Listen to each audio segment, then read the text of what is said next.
సమరం న్యూస్కు స్వాగతం.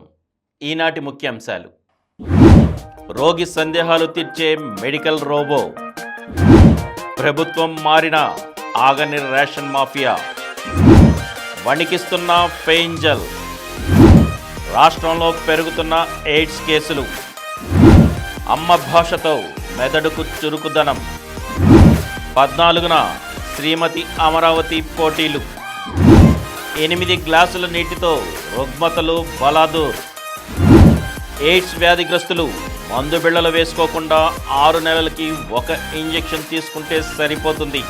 డాక్టర్ సమరం. ఈరోజు వార్తల్ని చూద్దాం. రోగి సందేహాలు తీర్చే మెడికల్ రోబో. ప్రస్తుతం విద్యావంతుల్లో చాలామంది అనారోగ్యం బారిన పడిన వెంటనే వైద్యుల వద్దకు వెళ్ళడం లేదు. ముందు తమ సమస్యను గూగుల్ సెర్చ్ చేసి అవగాహన తెచ్చుకుంటున్నారు. చికిత్స విధానాలు, వాడాల్సిన మందులు తెలుసుకుంటున్నారు. వైద్యుల వద్దకు వెళ్ళనవసరం లేదనుకుంటే తామే సొంతంగా మందులు కొని వాడుతున్నారు. ఇది కొన్నిసార్లు దుష్ఫలితాలకు కారణమవుతోంది. సాధారణ జబ్బులు, సీజనల్ వ్యాధులతో ఏడాది పొడవునా ఆసుపత్రులన్నీ రోగులతో కిటకిటలాడుతున్నాయి.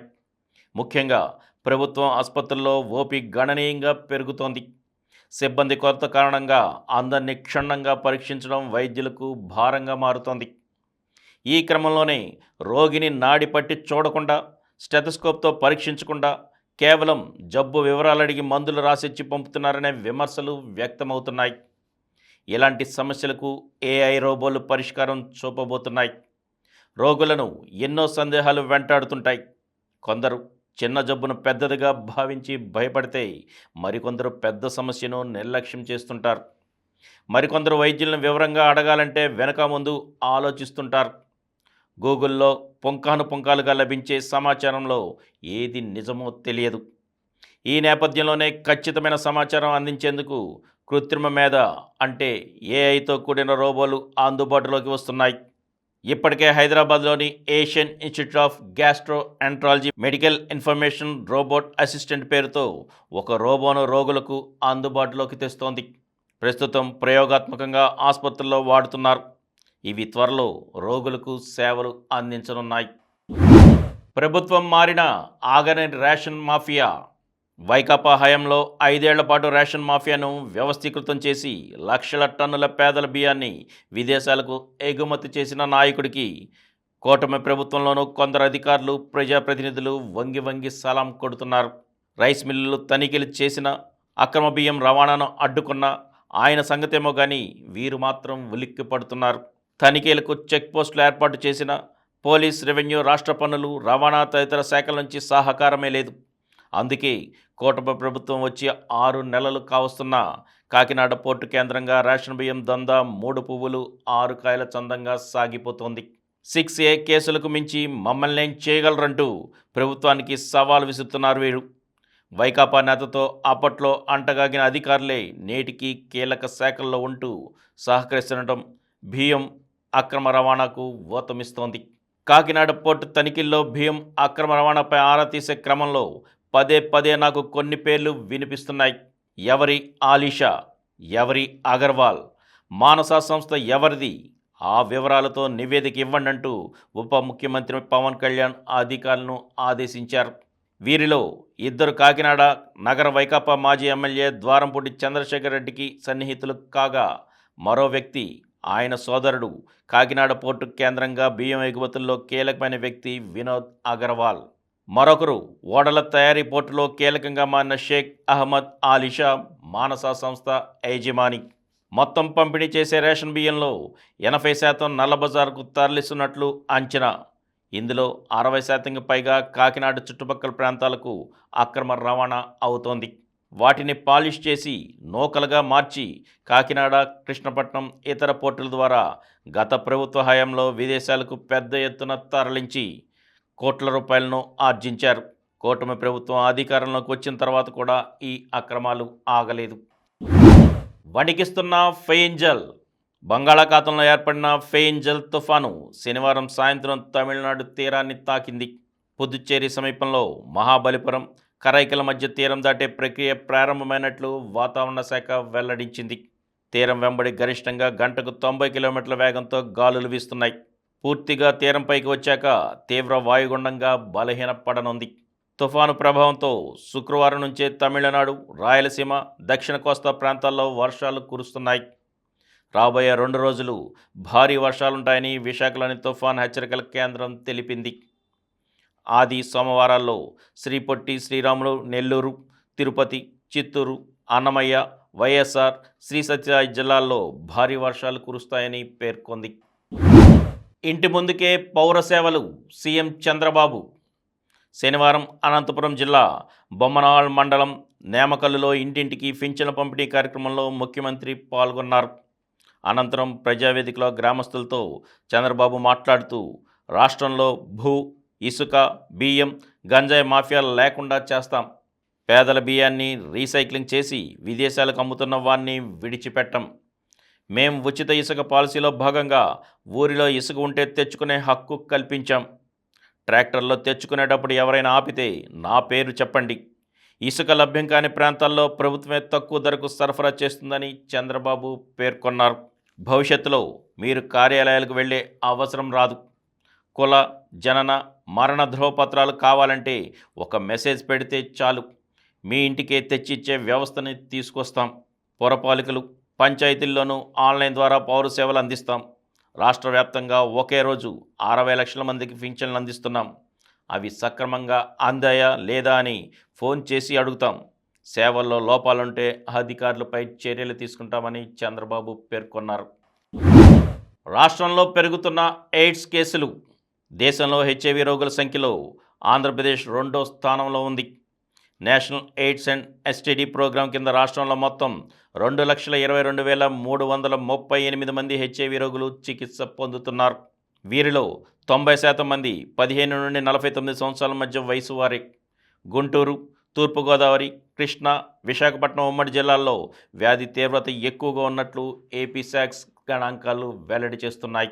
రాష్ట్రంలో 2010 నుంచి హెచ్ఐవి కేసుల సంఖ్య క్రమంగా తగ్గుతూ వచ్చిన మిగతా రాష్ట్రాలతో పోలిస్తే నేటికి ఈ సంఖ్య అధికంగా ఉండటం ఆందోళన కలిగిస్తోంది.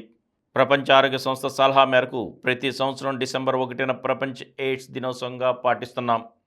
ఈ సంవత్సరం హక్కుల మార్గం అనుసరించడం, నా ఆరోగ్యం నా హక్కు అనే థీమ్తో అవగాహన కార్యక్రమాలు నిర్వహిస్తున్నారు. అమ్మ భాషతో మెదడుకు చురుకుదనం. పూర్వ సిజేఐ జస్టిస్ ఎన్వి రమణ. కమ్మనైన అమ్మ భాషతో మెదడు చురుగ్గా పనిచేస్తుంది. ఇది వివిధ పరిశోధనల్లోనూ తేలింది. ఎంతటి వారైనా మాతృభాషలోనే రాణించగలరని సుప్రీంకోర్టు పూర్వ ప్రధాన న్యాయమూర్తి జస్టిస్ ఎన్వి రమణ అభిప్రాయపడ్డారు. ఆంగ్ల భాషలో చదివిస్తే పిల్లలు ఎదుగుతారనేది భ్రమ మాత్రమే. ప్రధాని నరేంద్ర మోదీ, ముఖ్యమంత్రి చంద్రబాబు, మాజీ ఉపరాష్ట్రపతి వెంకయ్యనాయుడు సహా ఎంతోమంది ప్రముఖులు మాతృభాషలో చదువుకొని ఎదిగిన వారే. మాతృభాషలో నైపుణ్యం సాధించలేని వ్యక్తి పరభాషలో ఎలా రాణిస్తారో అర్థం కావట్లేదు. గత పాలకులు ఆంగ్లం వస్తే చాలన్నట్లు పాఠశాల విద్యలోనూ ఆంగ్ల మాధ్యమం తప్పనిసరి చేశారు. తెలుగులో చదువుకొని అదే భాషలో ఏళ్లుగా పాఠాలు చెబుతున్న ఉపాధ్యాయులను సరైన శిక్షణ లేకుండా ఆకస్మికంగా ఆంగ్లంలో బోధించాలంటే వారెప్పుడు నేర్చుకుంటారు?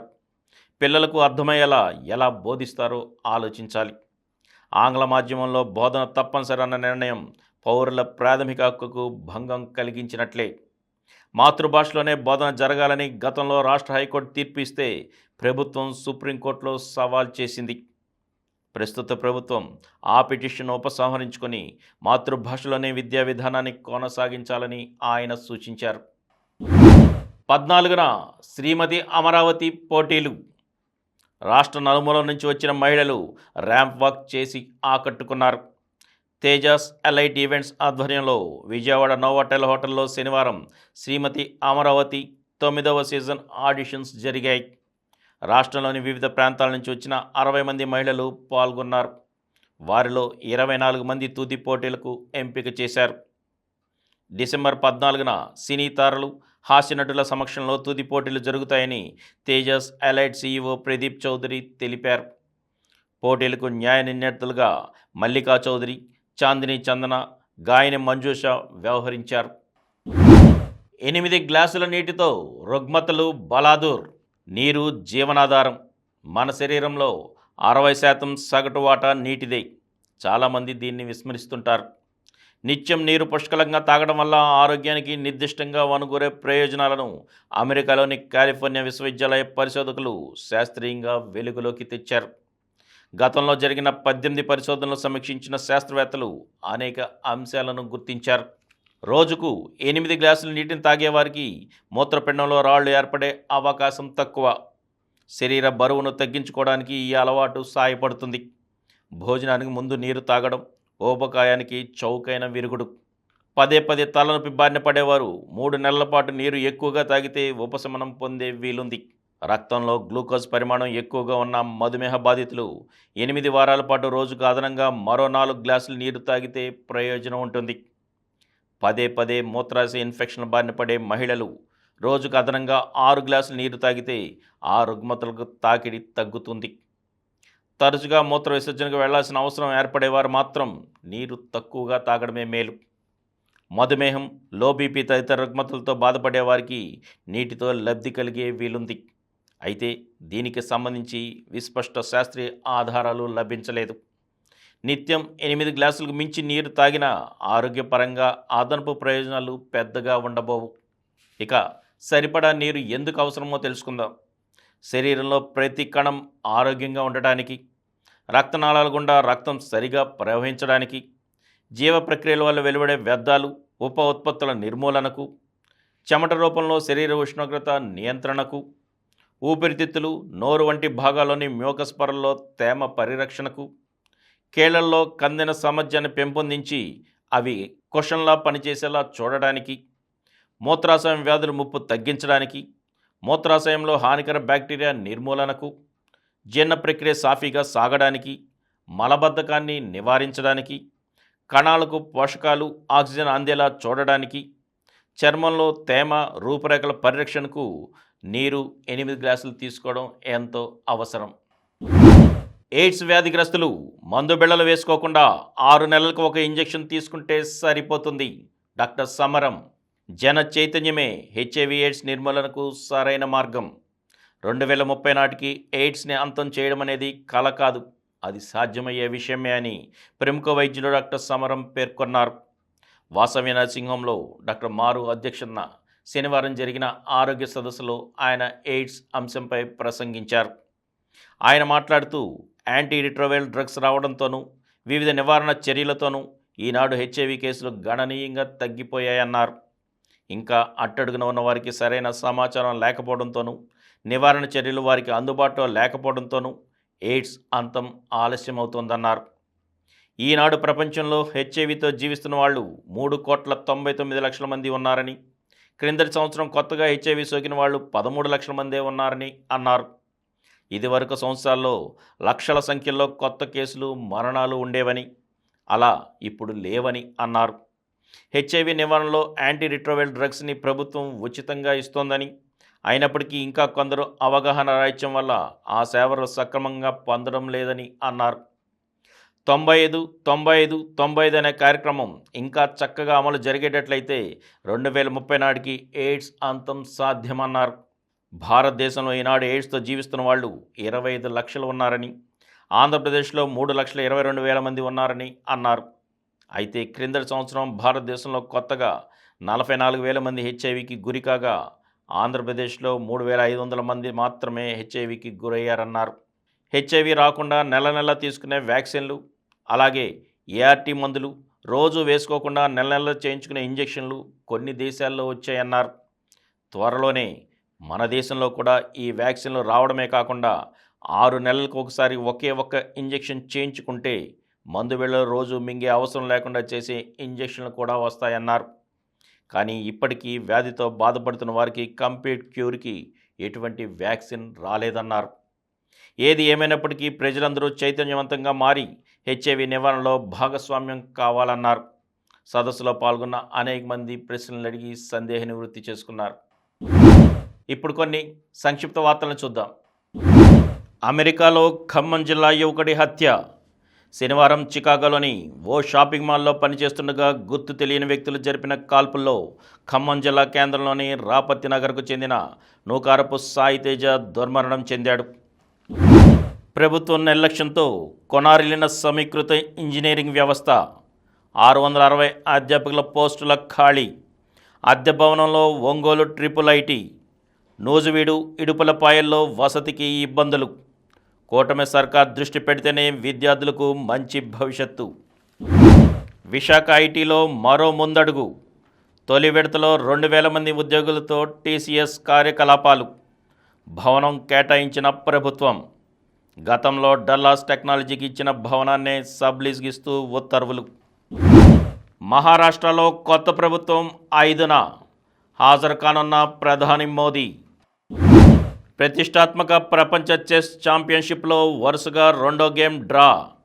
శనివారం 5వ రౌండ్లో భారత యువ సంచలనం దొమ్మరాజు గుకేష్ డిఫెండింగ్ ఛాంపియన్ డింగ్ లీరెన్ 40 ఎత్తుల తర్వాత పాయింట్ పంచుకున్నారు. యువ భారత్కు భంగపాటు. తొలి మ్యాచ్లో చిరకాల ప్రత్యర్థి పాకిస్తాన్ చేతిలో టీమిండియా ఓటమి పాలైంది. శనివారం జరిగిన గ్రూప్ ఏ మ్యాచ్లో బ్యాటింగ్లో విఫలమైన జట్టు 43 పరుగుల తేడాతో పరాజయం చెందింది. లంకపై దక్షిణాఫ్రికా గెలుపు. శ్రీలంకతో తొలి టెస్టులో ఆతిథ్య దక్షిణాఫ్రికా 233 పరుగుల భారీ తేడాతో విజయం సాధించింది. న్యూజిలాండ్పై పట్టు బిగించిన ఇంగ్లాండ్. ఓవర్ నైట్ స్కోర్ 5 వికెట్ల నష్టానికి 319 పరుగులతో మూడో రోజు శనివారం తొలి ఇన్నింగ్స్ కొనసాగించిన ఇంగ్లాండ్ 499 పరుగులకు ఆల్అవుట్ అయింది. 151 పరుగుల లోటుతో రెండో ఇన్నింగ్స్ ఆరంభించిన న్యూజిలాండ్ ఆట ముగిసే సమయానికి 155 పరుగులకే 6 వికెట్లు కోల్పోయింది. ఫైనల్లో సింధు, లక్ష్య. భారత స్టార్ షట్లర్ పివి సింధు టైటిళ్ల సుదీర్ఘ నిరీక్షణకు తెరదించేందుకు అడుగు దూరంలో నిలిచింది. సయ్యద్ మోదీ అంతర్జాతీయ సూపర్ 300 బ్యాడ్మింటన్ టోర్నీలో ఆమె ఫైనల్ చేరింది. మరోవైపు పురుషుల సింగిల్స్లో లక్ష్య సెన్ తుది పోరుకు అర్హత సాధించాడు. మరిన్ని వార్తా విశేషాలతో రేపటి సమరం న్యూస్లో కలుద్దాం. Thank you.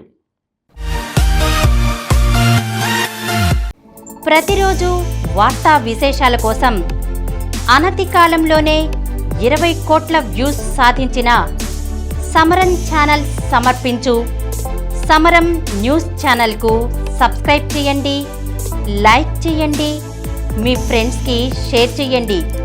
అలాగే ప్రక్కనున్న గంట సింబల్ని ప్రెస్ చేయడం మర్చిపోకండి.